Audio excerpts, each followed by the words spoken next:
सुख का स्थान कहा। निज दर्शन होते ही कर्मों में हलचल मच जाती है। दर्श मोह का उपशम क्षय, उपशम वा क्षय कहलाती। जिससे औपशमिक शायोपशम व शायिक नाम मिलते। औपशमिक के प्रथम द्वितीय भेद जिनागम में चलते। प्रथमोपशम के पूर्व नियम से पंच लब्धियां होती हैं। क्षय उपशम विशुद्धि देशना प्रायोग्य करण ये होती है। प्रथम चार सामान्य कही है, भव्य अभव्य सभी पाते। करण लब्धि पाते ही भविजन सत सम्यक पाते।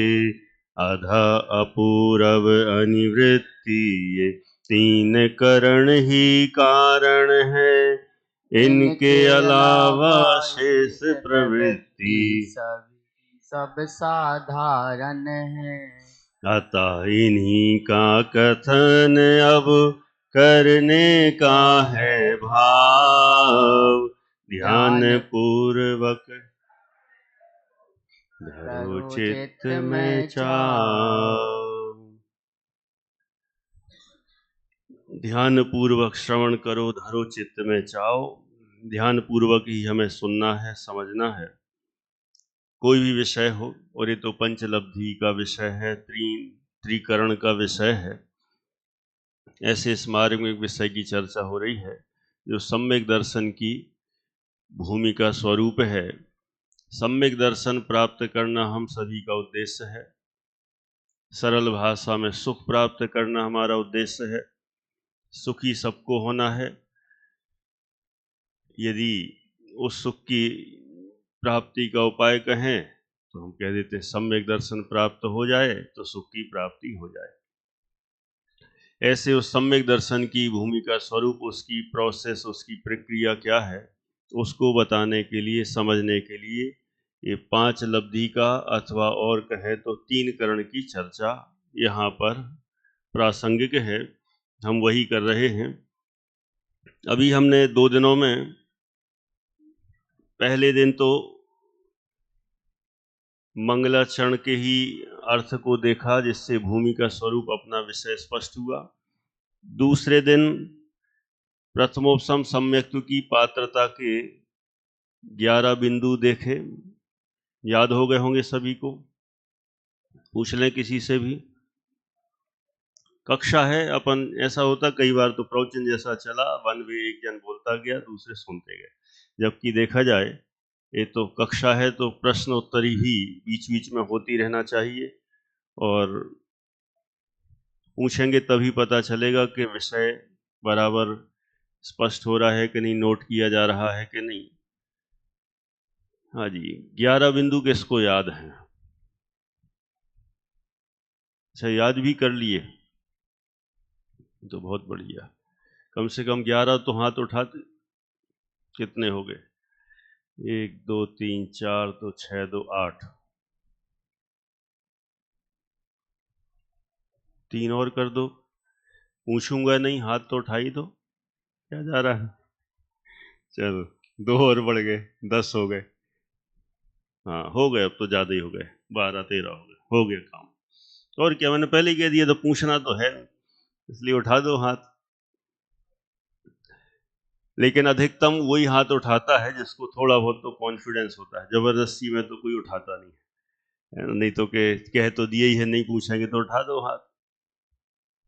अपन ही दोहरा लेते हैं। पहला नंबर क्या बिंदु था?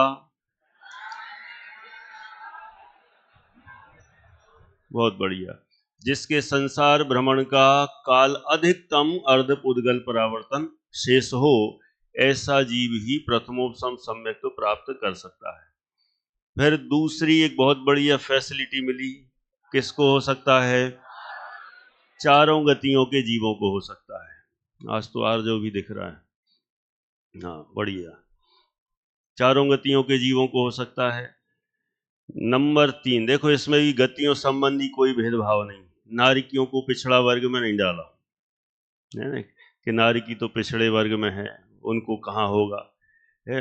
नारिकियों के अलावा भी यहाँ मनुष्यों में भी किसी भी जाति का हो, यहाँ वो भी कोई भेदभाव नहीं किया, SC ST और OBC कोई भी हो, माने इसमें वो भी भेदभाव नहीं है कि इनको नहीं होगा, इनको ही होगा, जैनों को होगा अथवा हिंदुओं को नहीं होगा कि मुस्लिम को नहीं होगा, ऐसा कोई भेदभाव नहीं है। और यहाँ पर भी जितने बिंदु लिखे हैं उनमें इस तरह का कोई भेदभाव ही नहीं किया, माने जितने प्रकार के हों कोई हो, चारों गतियों में हो सकता है। अब चारों गतियों में हो सकता है, उसमें थोड़े कुछ पॉइंट दिए हैं, तो वे पॉइंट उन पर जिन पर लागू होंगे वो कोई भी कर लेगा।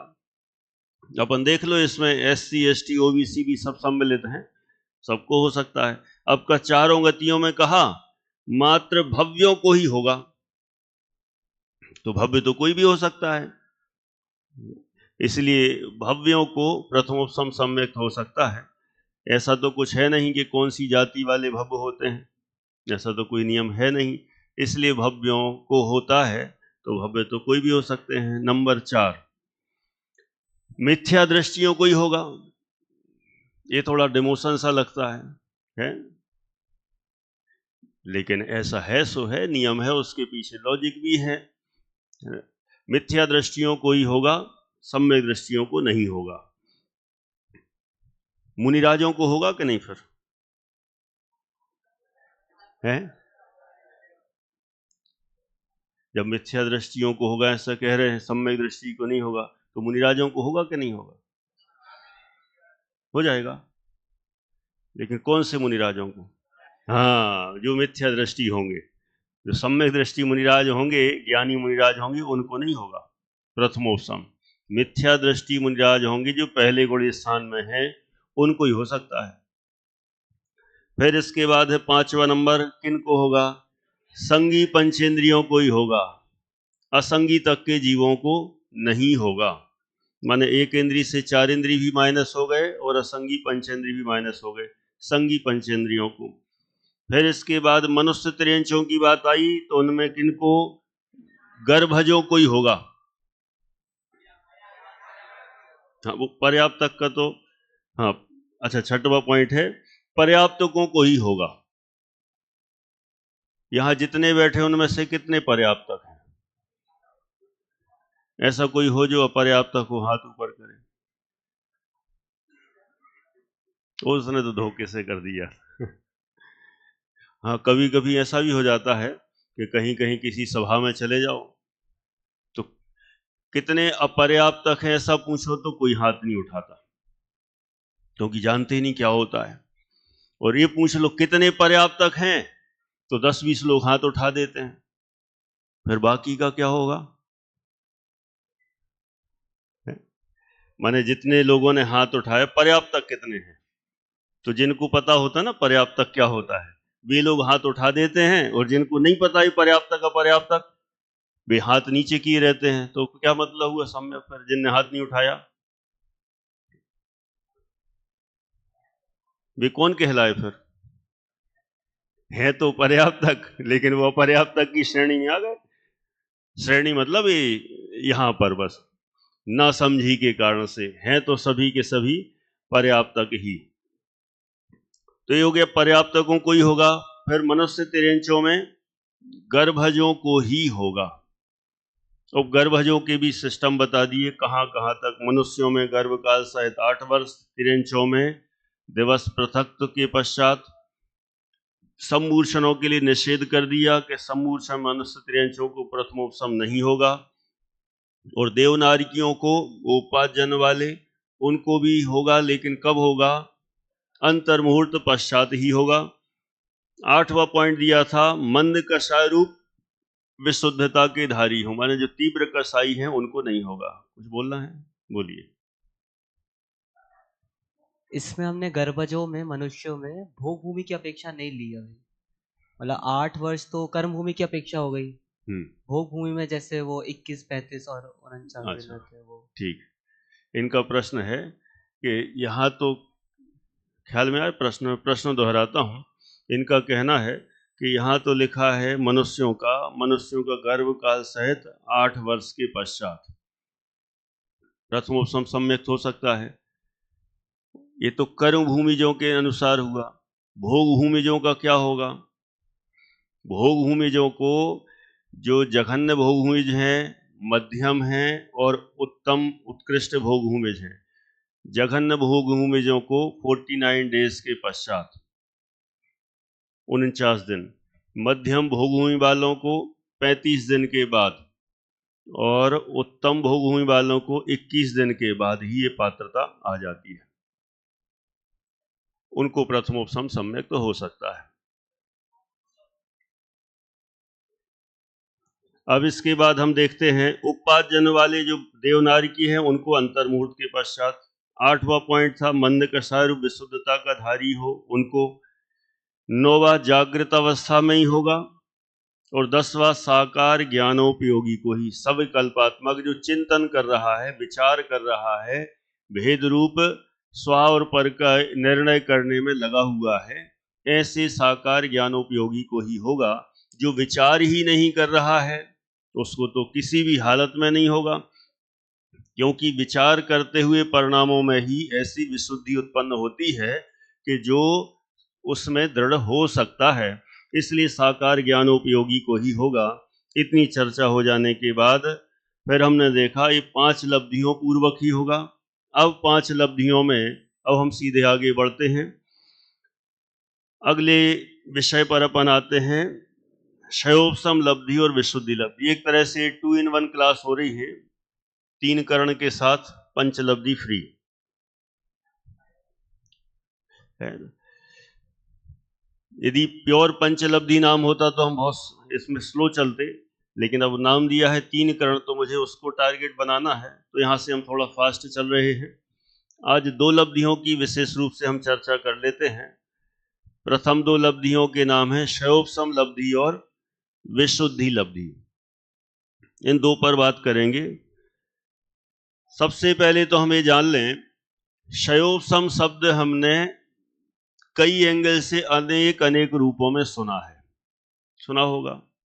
कहीं सुना होगा क्षयोपशम ज्ञान, कहीं क्षयोपशम लब्धि, कहीं क्षयोपशम सम्यक, तो कहीं क्षयोपशम चारत्व। ऐसे ऐसे बहुत सुन लेते हैं। बहुत लोग तो सोचते सब एक ही होगा, क्या पता ही क्या है। क्षयोपशम मतलब क्षयोपशम, लेकिन क्षयोपशम का प्रयोग सामान्यतः 4 जगह है ना। ये जो यहाँ पर अपने लिखे हैं आपके स्क्रीन पर आ गए होंगे। आजकल फैसिलिटी बहुत हो रही है ना, ये उधर भी दिख रहा है, इधर भी दिख रहा, आमने सामने कहीं पर भी कमी नहीं होना चाहिए, है ना। इधर भी दिख रही स्क्रीन, इधर भी, पीछे भी, बहुत सारी स्क्रीन हो गई है। मैंने कई लोग पहले कहे थे कि पीछे की चीज नहीं दिखती, पीछे की दिख भी रही है और पीछे की इधर आगे भी दिख रही है, दोनों को बराबर लाभ है। अपन देखते हैं इस क्षयोपशम का प्रयोग 4 जगह। पहला तो है क्षयोपशम ज्ञान। क्षयोपशम ज्ञान सब जानते ही हैं। हम में से कितने लोग हैं ऐसे जिनको क्षयोपशम ज्ञान है? इससे पकड़े जाते हैं ना, 2-3 हाथ ही नहीं उठा रहे। किनको नहीं है कहते तो अलग मैटर है, किनको है उसमें ही समझ में आता है। क्षयोपशम ज्ञान तो सभी को है, निगोदिया जीव से लेकर जितने भी छदमस्त हैं, माने 12वें गुण स्थान वाले तक हैं, वे सब के सब क्षयोपशम ज्ञान वाले हैं। कैसे उनको क्षयोपशम ज्ञान? उनके मत ज्ञानावरण, दर्शनावरण और अंतराय, इन 3 कर्म का क्षयोपशम तो सदाबहार है। ज्ञानावरण का क्षयोपशम, दर्शनावरण कर्म का क्षयोपशम और अंतराय कर्म का क्षयोपशम। ये क्षयोपशम होने से आंशिक रूप में भले ही कितना ही अल्प हो, उतना ज्ञान, दर्शन और वीर व्यक्त होता ही है। इसलिए यहाँ तो क्षयोपशम ज्ञान की बात चल रही है, तो क्षयोपशम ज्ञान तो सभी जीवों को है। तो यहाँ गुणस्थान की अपेक्षा देखेंगे तो पहले गुणस्थान से लेकर 12वें गुणस्थान तक के जीवों को क्षयोपशम ज्ञान है। तो जब क्षयोपशम ज्ञान की बात आती है वो अलग विषय हो गया। अभी अपन पढ़ने वाले हैं क्षयोपशम लब्धि। तो क्षयोपशम ज्ञान की बात आती है तो वह पहले से 12वें गुण स्थान में हुआ।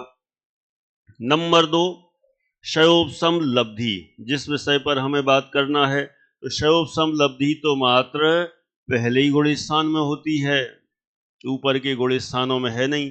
इससे भी हमें अंतर ख्याल में आ सकता है कि क्षयोपशम ज्ञान एकदम अलग चीज है और क्षयोपशम लब्धि एकदम अलग चीज है, जो दोनों को ज्यादातर अंतर समझ में नहीं आता है, लेकिन इससे हमें एकदम भारी अंतर ख्याल में आता है।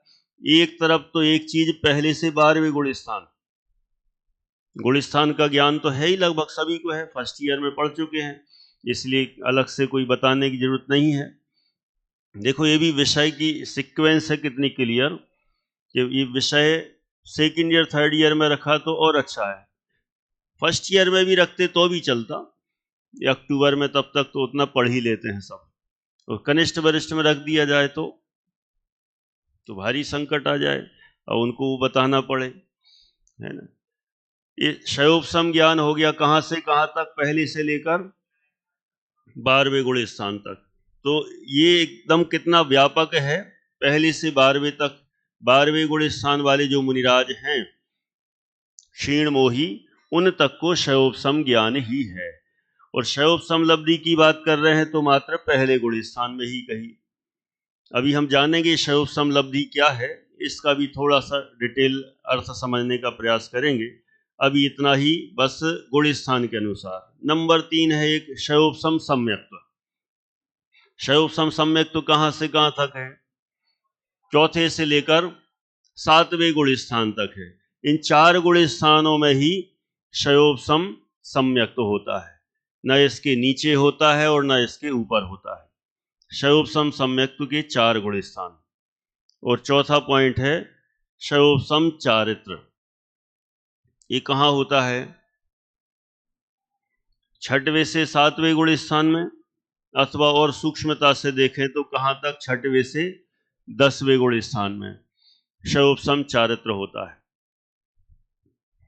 तो ये 4 बिंदु हमने देखे, इनमें हमें पता चलता है कि क्षयोपशम की चर्चा कहां कहां कितने रूपों में पाई जाती है। इससे हमें क्षयोपशम लब्धि एकदम अलग ही नजर आती है कि क्षयोपशम लब्धि का पहला ही गुण स्थान है, क्षयोपशम ज्ञान के 12 हैं, क्षयोपशम सम्यक्त्व के 4 हैं, और क्षयोपशम चारित्र के 6वें से लेके 10वें तक। तो 6वां 7वां 8वां 9वां 10वां 5 गुण स्थान है। इस तरह से इन सब में बहुत ही स्पष्ट अंतर नजर आता है। अब अपन क्षयोपशम लब्धि की चर्चा कर लेते हैं थोड़ी। ठीक है, कठिन तो नहीं लग रहा है, पक्का भोपाल वाले? हाँ, इसके पहले पढ़ा ये विषय थोड़ा थोड़ा, पक्का? चलो ठीक है। कोटा वाले कहाँ पे बैठे हैं, उधर बैठे, चलो ठीक है। चलो भोपाल, अब तो एक जैसे ही से लगते हैं, कुछ समझ में नहीं आता अंतर। मिलते रहो बार बार, बीच में 1-2 सेमेस्टर का गैप हो गया ना, तो नहीं तो ख्याल में रहता है, चेहरे अलग दिखते हैं, लेकिन अभी नहीं समझ में आता। अभी सब अच्छा भी है ना, भेदभाव ख्याल में नहीं आता। भेदभाव मतलब वैसा भेद ख्याल में नहीं आता है। चलो अब देखो अपन क्षयोपशम लब्धि की बात करते हैं। क्षयोपशम लब्धि क्या है?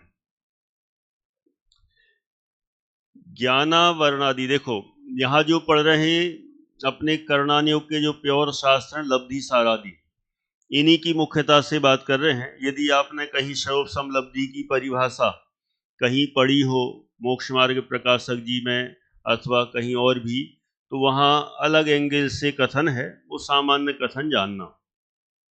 नहीं तो कहीं कहीं पर ऐसा भी लिखा मिल जाता है कि ऐसा ज्ञान जहां माने जिसकी प्राप्ति, क्षयोपशम ज्ञान की प्राप्ति ही क्षयोपशम लब्धि, कहीं कहीं ऐसा लिखा मिल जाता है।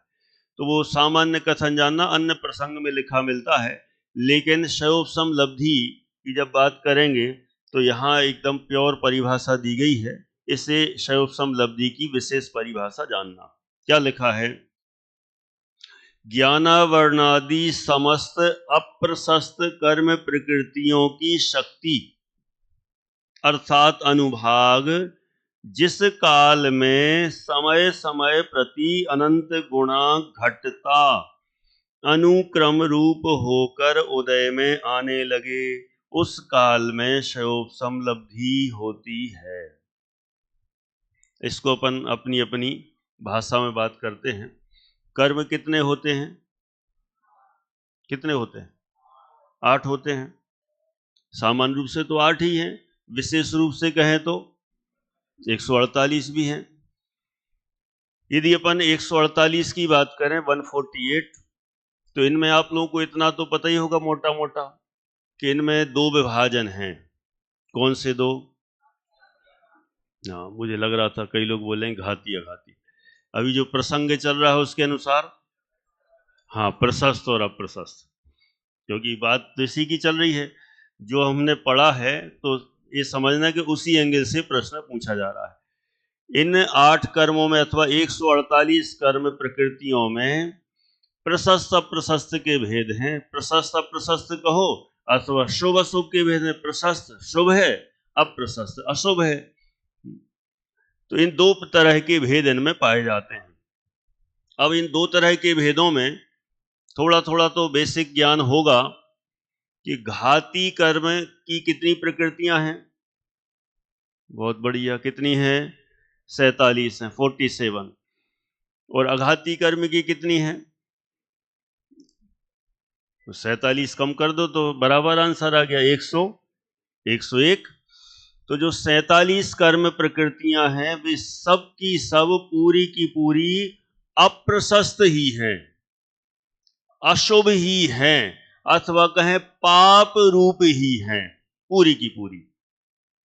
माने ज्ञानावरण में मति ज्ञानावरण की कितने ही हैं?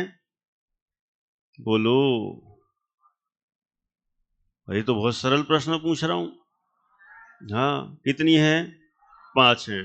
दर्शनावरण की 9, मोहिनी की 28 और अंतराय की 5।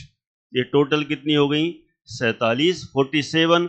ये पूरी की पूरी अप्रशस्त हैं, पाप रूप हैं, अशुभ ही इनको जानना चाहिए। तो ये सब की सब अप्रशस्त हैं, पाप रूप हैं। इसके अलावा अघाती कर्म, इन अघाती कर्म में 2 वैरायटी हैं। कुछ प्रकृतियां तो अप्रशस्त हैं और कुछ प्रशस्त हैं। माने प्रशस्त अप्रशस्त का भेद, पुण्य पाप रूप प्रकृतियों का भेद यदि कहीं पर है तो वह कहां है? मात्र अघाती कर्मों में है। तो जितनी भी घाती कर्म की अप्रशस्त प्रकृतियां हैं पूरी 47, और अघाती कर्म की जितनी अप्रशस्त प्रकृतियां हैं वे सब, उन सबको रख लो एक जगह, और अघाती कर्म की प्रशस्त प्रकृतियां उनको रख दो अपनी जगह साइड में। अब यहां पर कहना क्या है कि जितनी भी अप्रशस्त प्रकृतियां हैं घाती और अघाती की, सब मिला के जितनी भी पाप रूप प्रकृतियां हैं, उन पाप रूप प्रकृतियों का अनुभाग, अनुभाग माने फल देने की शक्ति, जिस काल में अनंत गुणा हीन होकर उदय में आने लगे। देखो, इस शैवोपम लब्धि की परिभाषा ही अलग है एकदम। अपन सामान्य रूप से शैवोपम ज्ञान की प्राप्ति, शैवोपम लब्धि, है ना। लब्धि का अर्थ तो प्राप्ति होता है, और शैवोपम तो शैवोपम की प्राप्ति, और शैवोपम लब्धि, शैवोपम ज्ञान, है ना। शैवोपम ज्ञान की तो बात है नहीं यहाँ। तो शैवोपम लब्धि माने शैवोपम कैसा? शैवोपम लब्धि कब कही जाए कि जिस समय जितना भी पाप रूप जितने भी कर्म थे किसी भी जीव के, वे पाप रूप कर्मों का अनुभाग माने फल देने की शक्ति जिस समय कैसी हो जाए? घटती जाए, घटती जाए, हर समय घट घट के उदय में आए। और कितनी घटाना है? हर समय अनंत गुणा हीन होकर, घटते घटते अनंत गुणा। पहले समय में अनंत घटी, अगले समय फिर अनंत गुणा, अगले समय में फिर ऐसी अनंत अनंत गुणे रूप से घटती चली जाए, उस समय जो योग्यता प्राप्त हुई उसको कहेंगे शैवोपम लब्धि। देखो अब फिर से अपन पढ़ते हैं इसको।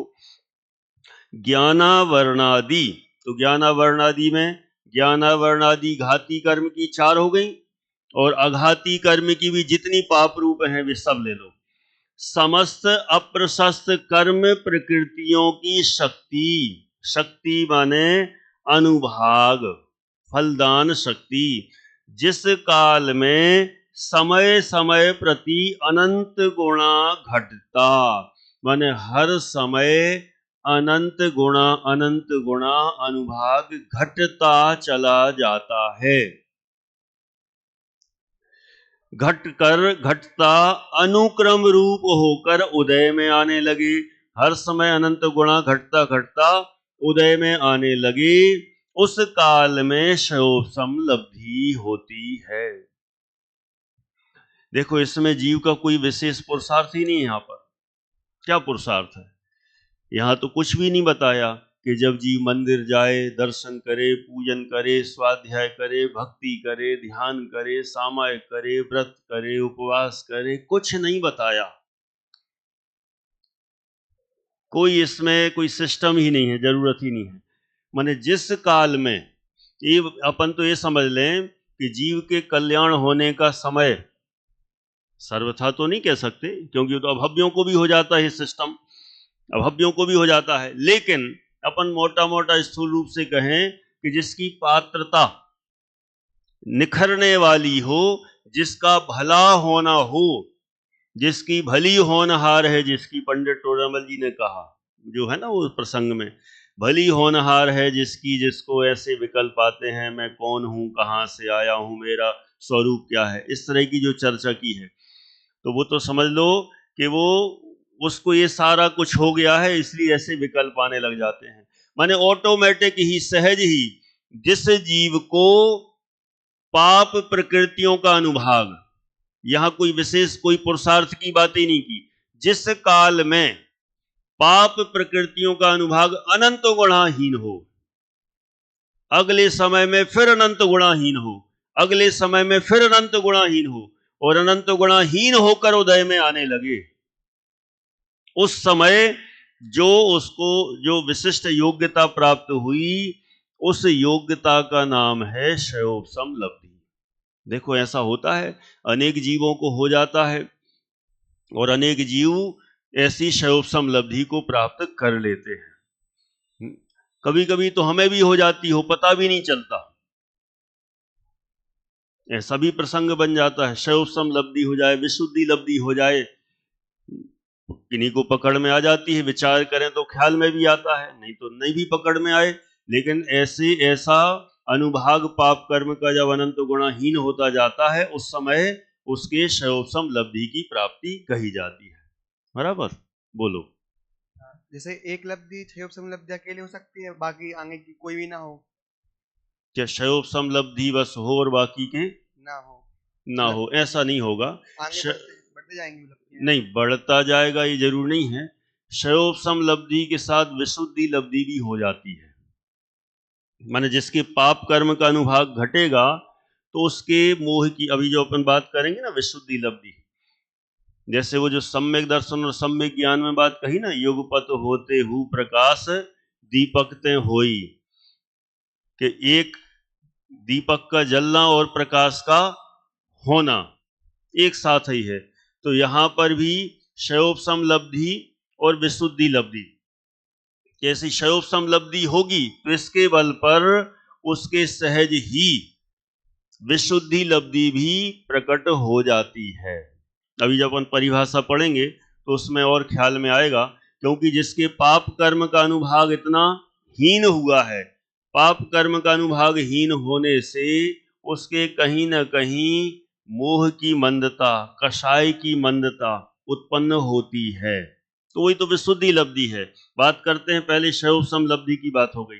इतना क्लियर है शैवोपम लब्धि में कि जिस समय जीव के पाप कर्म का अनुभाग जितनी वैरायटी का है उसके पुराना स्टॉक में, वो सब वैरायटी का पाप कर्म का अनुभाग कितना घट रहा है हर समय? अनंत गुणा घटता हुआ उदय में आ रहा है, वो क्षयोपम लब्धि है।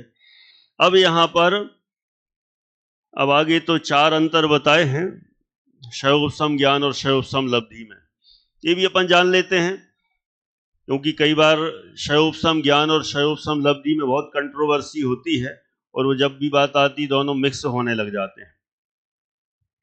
तो देखो यहां पर दोनों में 4 अंतर अपन जानने का प्रयास करते हैं, क्षयोपम ज्ञान और क्षयोपम लब्धि में। पहला अंतर, क्षयोपम ज्ञान तो ये देखो आप लोगों ने पढ़ा होगा तो जल्दी समझ में आएगा, नहीं तो पता चला कि और नए नए शब्द ना आ जाएं। यदि लगे तो बताना, नहीं तो हम इसको स्किप करके आगे बढ़ेंगे, क्योंकि ये विषय यदि इसमें अटके तो फिर अभी आप लोग पूछेंगे ये क्या होता है, फिर ये क्या होता है, फिर ये क्या होता है, तो फिर उसमें ही लंबी चर्चा हो जाएगी। यदि ज़्यादा भारी पड़े किन्हीं को, कुछ तो ऐसे हैं मुझे पता है कि जिनने सब पहले से ही सपाट चट कर डाली है, 2-4 चेहरे मुझे पता हैं जो खूब अध्ययन करते रहते हैं, उनका ख्याल है मुझे। बाकी सबकी सामान्य रूप से मैं बात कर रहा हूँ, उनकी दृष्टि से बात करें तो देखो पहला पॉइंट क्षयोपम ज्ञान। क्षयोपम ज्ञान तो केवल घाती कर्म की देशघाती प्रकृतियों में ही पाया जाता है। क्षयोपम ज्ञान किन में? घाती कर्म की मात्र देशघाती प्रकृतियों में। पता है ना घाती कर्म की कितनी प्रकृतियां हैं? कितनी हैं? 47। अब 47 में भी 2 तरह का विभाजन है। कौन से 2 तरह का विभाजन? हाँ, एक देशघाती प्रकृतियां हैं और सर्वघाती प्रकृतियां हैं। तो उन 47 प्रकृतियों में कुछ प्रकृतियां देशघाती हैं और कुछ प्रकृतियां सर्वघाती हैं। जो जीव के गुणों का पूरा घात करें, माने जीव की पर्यायों को बिल्कुल भी व्यक्त ना होने दें, वे सर्वघाती प्रकृतियां कहलाती हैं। और जो जीव की पर्यायों को का एक देश घात करें, वे कहलाती हैं देशघाती प्रकृतियां। कितनी कितनी है काउंटिंग पता है? बहुत बढ़िया, 21 और 26। 21 प्रकृतियां तो हैं सर्वघाती और 26 प्रकृतियां हैं देशघाती। जो 47 हैं 47, उन 47 में 21 प्रकृतियां सर्वघाती कही हैं और 26 प्रकृतियां देशघाती कही हैं 47 में।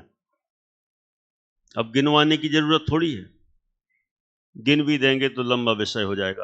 ये तो अपने पास गुणस्थान में सारे दिए हैं, है ना। गुणस्थान विवेचन में हो चाहे चर्चा में हो, जहां जैसे मिल जाए तो आप लोग देख लेना, पूरे चार्ट बने हुए हैं। तो यहां में इतनी बात करना है कि क्षयोपम ज्ञान किन में पाया जाता है? घाती कर्म की देशघाती प्रकृतियों में। जैसे मति ज्ञानावरण है, देशघाती प्रकृति है। श्रुत ज्ञानावरण है, देशघाती प्रकृति है। अवधि ज्ञानावरण है, देशघाती प्रकृति है। मनः पर्याय ज्ञानावरण है, देशघाती प्रकृति है। इनमें क्षयोपम पाया जाता है। क्षयोपम ज्ञान इन्हीं में ही होता है। तो देशघाती प्रकृतियों में ही क्षयोपम ज्ञान होता है।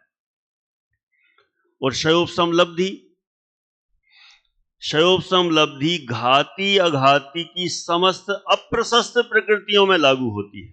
देखो लब्धि, क्षयोपम लब्धि कितनी व्यापक है, फैल रही है सब जगह। ज्ञान तो मात्र किन में है? घाती कर्म भी पूरे में नहीं, घाती कर्म का एक पार्ट कितना वाला? मात्र 26 प्रकृति वाला। ओनली 26 में ही क्षयोपम ज्ञान है। क्षयोपम ज्ञान घाती कर्म की देशघाती प्रकृतियों में है। और क्षयोपम लब्धि पूरी घाती कर्म की पूरी 47 और अघाती कर्म की भी जितनी अप्रशस्त हैं वे सब, उन सब में ही क्षयोपम लब्धि लागू होती। माने उनकी जो अप्रशस्त प्रकृतियां हैं उनका अनुभाग अनंत गुणाहीन हो तो क्षयोपम लब्धि लागू होती है। तो दोनों में इससे भी और एकदम अंतर ख्याल में आता है। सम्यक क्या अंतर ख्याल में आया? क्षयोपम ज्ञान किसमें? घाती कर्म में भी मात्र देशघाती में, और क्षयोपम लब्धि देशघाती में भी, सर्वघाती में भी और अघाती की अप्रशस्त में भी, सब में क्षयोपशम लब्धि लागू होती है। ठीक है, क्लियर पहला पॉइंट। नंबर 2, क्षयोपशम ज्ञान में देशघाती में जितना अनुभाग है उतना ही उदय में आता है। किसमें? क्षयोपशम ज्ञान में देशघाती में जितना अनुभाग है उतना ही उदय में आएगा। और लब्धि वाले प्रकरण में हाँ, यहां हीन होकर, यहां तो जितना अनुभाग है उतना ही उदय में आना है, और यहां क्षयोपशम लब्धि में अनुभाग प्रति समय अनंतवा भाग। क्योंकि अभी तो अनंत गुणा कह रहे थे, अभी अनंतवा भाग कह रहे। कौन सा सही है? है?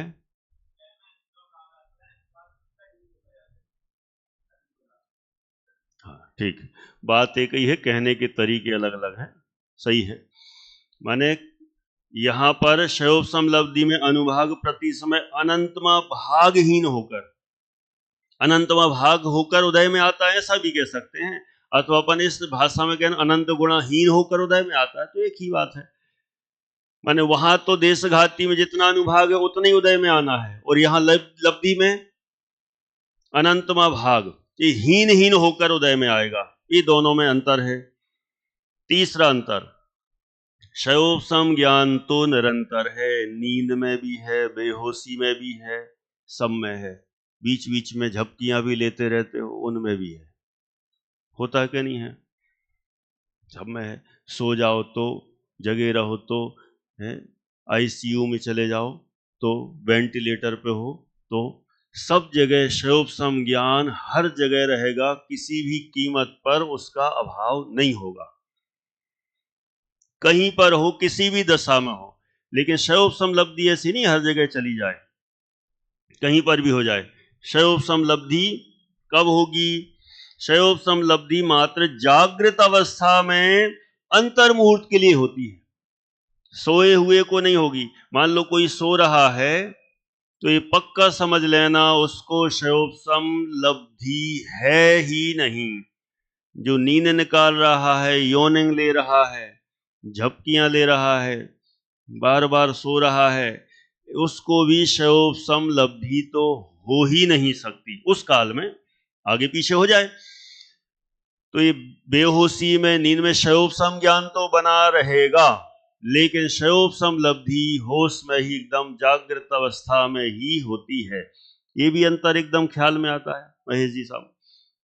और नंबर 4, चौथा अंतर, ये तो अपन ने पहले ही जान लिया, जो भी सबसे लास्ट में बता रहे हैं। क्षयोपशम ज्ञान पहले से 12वें गुण स्थान में पाया जाता है, और क्षयोपशम लब्धि मात्र प्रथम गुण स्थान में ही होती है। ये हो गया। तो इस तरह से हमने क्षयोपशम ज्ञान और क्षयोपशम लब्धि में अंतर जाने। बोलो सम्यक।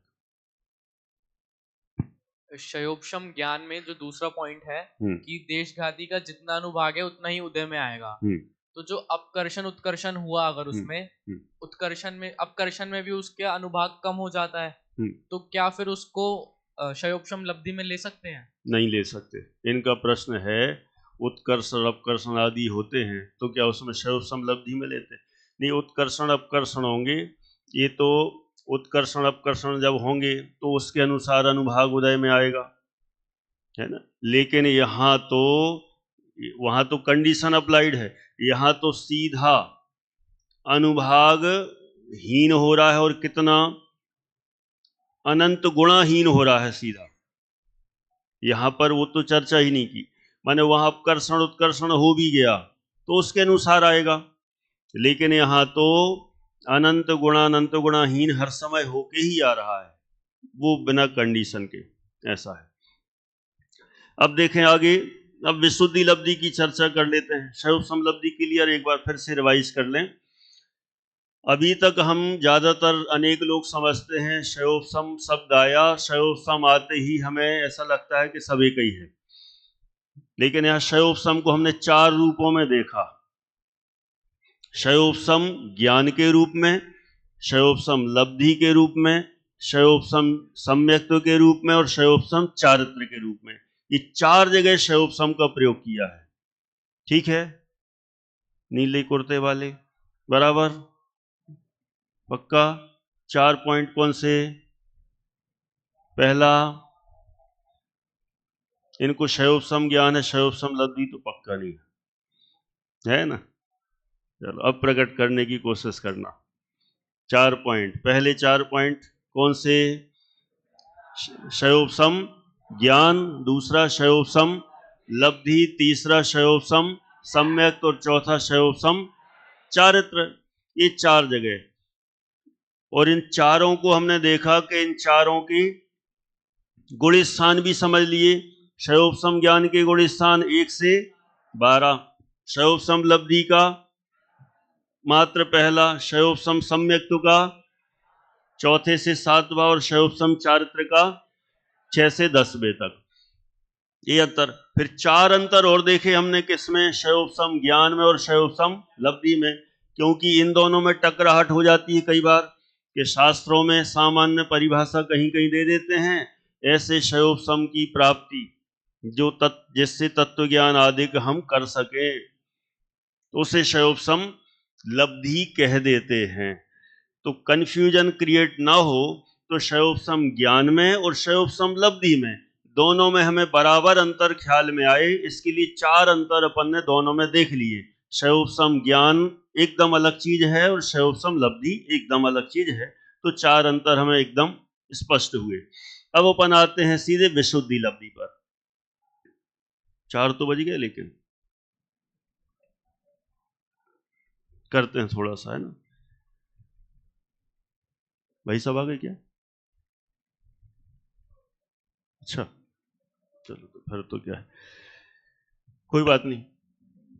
एकदम भी अपन को जल्दी नहीं है, जितना विषय हो उतना एकदम पक्का होना चाहिए, है। वहां कोई दिख सा रहा है?